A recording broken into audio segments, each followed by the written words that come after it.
comic books are kind of the bad boys of the literary world because long before there were these legal challenges, teachers were confiscating comic books and the government investigated them.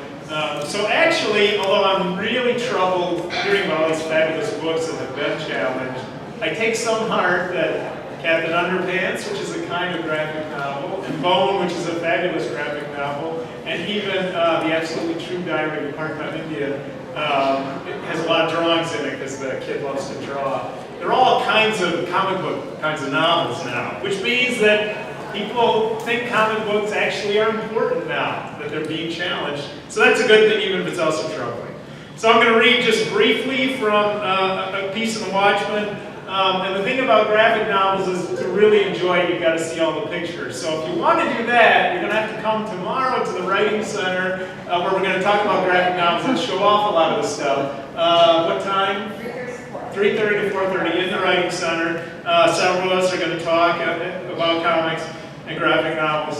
So just to set the stage, there are two characters, Silk Spectre, who's a female heroine, but her real name is Lori, and Dr. Manhattan, who is an all-powerful being. He can change molecules, so he can do anything he wants. He's been living on Earth, and because of that, he's kept World War III from starting, because he can just vaporize the nuclear missiles. He's left the world and gone to Mars, and now the world is on the brink of war because all those old enemies are back fighting.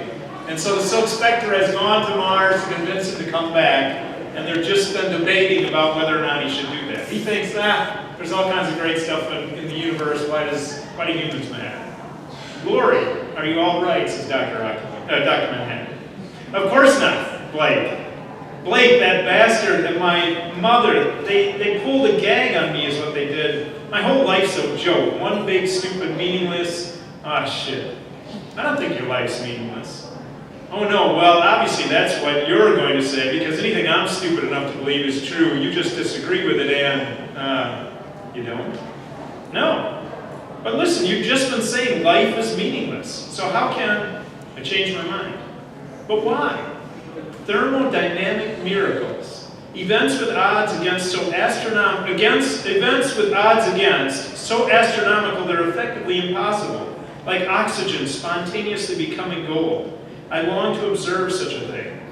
And yet, in each human coupling, 1,000 million sperm vie for a single egg.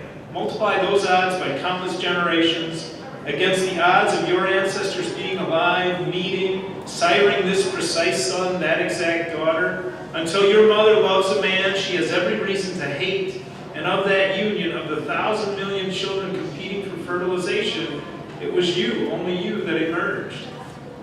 To distill so specific a form of impossibility like turning air into gold, that is the crowning unlikelihood, the thermodynamic miracle.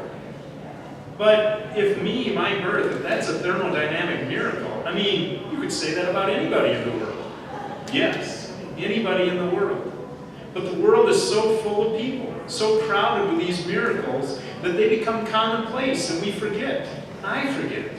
We gaze continually at the world and it grows dull in our perceptions. Yet seen from another's vantage point, as if new, it may still take the breath away. Come, dry your eyes, for you are life, rarer than a quark and unpredictable beyond the dreams of Heisenberg, the clay in which the forces that shape all things leave their fingerprints most clearly. Dry your eyes and let's go home. And then the epigraph. As far as we can discern, the sole purpose of human existence is to kindle the light of meaning in the darkness of mere being. C.J. Doom, Memories, Dreams,